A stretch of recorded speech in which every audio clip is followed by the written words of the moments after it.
என்றும் சாதி மத பாலின பாகுபாடுகளை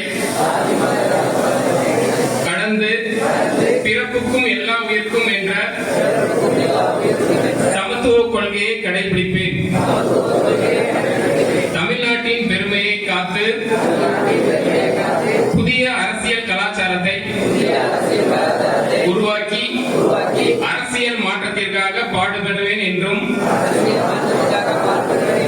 தலைமைக்கு கட்டுப்பட்டு தமிழக வெற்றி கழகத்தின் வளர்ச்சிக்கும்